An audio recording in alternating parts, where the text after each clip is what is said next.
All right, this is what I was talking about during the course of the highlight read.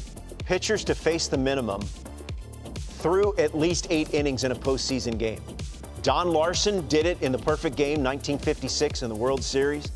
And then Blake Snell did it last night in Game 1 of the LCS. And what's interesting, DeRo, is there was a real possibility that they didn't win this game. I mean, and maybe that's not nothing the whole way until that's right. It's that maybe Snell isn't the headline that he is this morning. Surgical performance, a masterclass for me. And when you watch Blake Snell, I've said this time and time again, he doesn't give up any hits. If he's in the zone early in the count and early in the game, getting ahead 0-1, 1-1, 1-2, wipe out stuff. And yesterday, it was funny.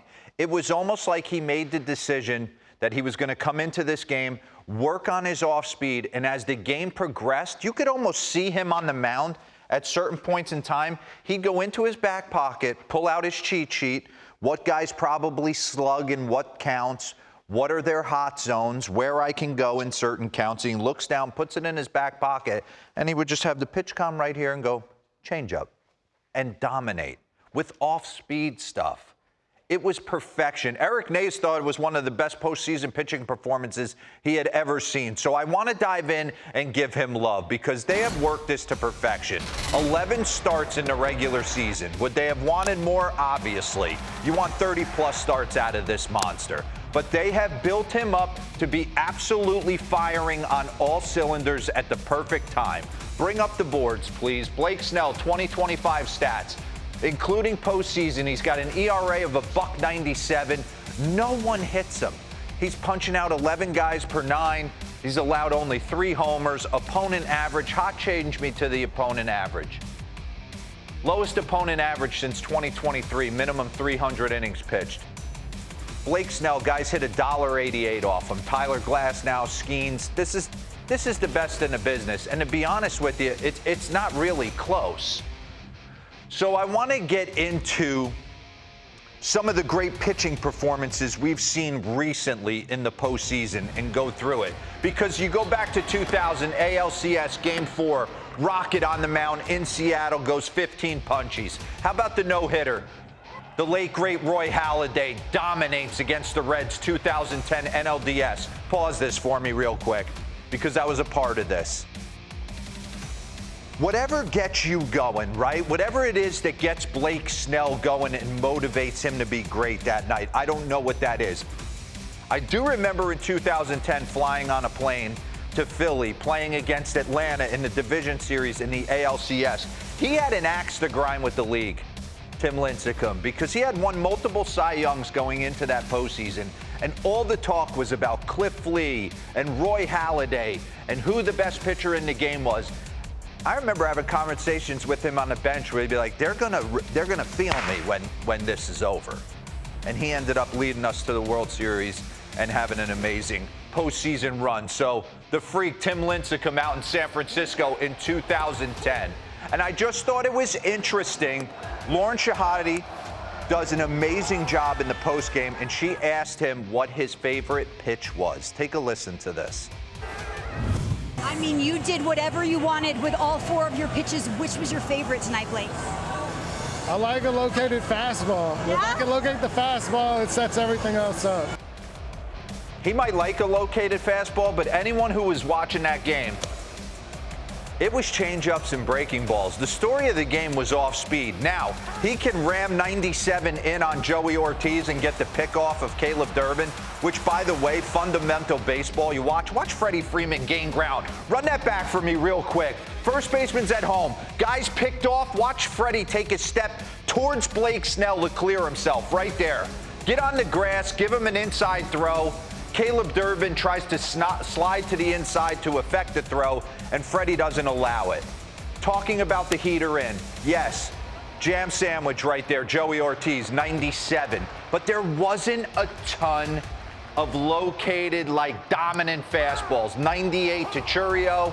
There was more heater in the Philly start previously than last night. But what I saw, pause this. Bring up what he did against right-handers. The changeup was a massive weapon for him last night. Regular season, Fastball 43.4%, changeup 30%. Take a look at what he did last night. 22.6 on the heater, 56.5% on the changeup. Highest changeup percentage to right-handed hitters in his career. Lowest fastball usage. So I just want to show you a few at-bats because it was incredible. Let's get into it. Isaac Collins, Jackson Chourio. This is 3 pitches. Get me over breaking ball 0-1, changeup away. Where's the heater in? He's shaking his head like he sees it good and can't hold up on it. 85, 3 pitches. Breaking ball, changeup, changeup. And James Hoy was at first base. If you even flinched, bang, he was calling it a strike. How about Jackson Chourio? Breaking ball, changeup to get back in the count, 1-1. And you see him. He talks about reading swings. Why am I going to give in and try and sneak a heater by him when I can just throw dead fishes down and away, fading off the plate, and these guys keep swinging at it?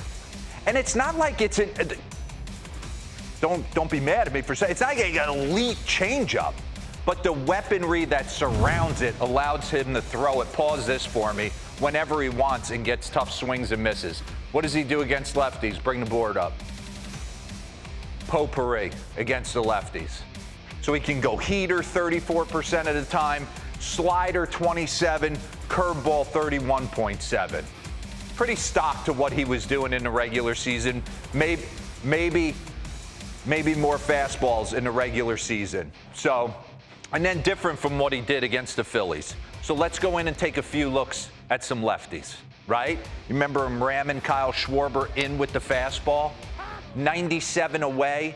Now he tries to land 97 in. More heaters were thrown to the lefties, especially Christian Yelich, but he gets you sped up and then the breaking ball down and away when he wants it.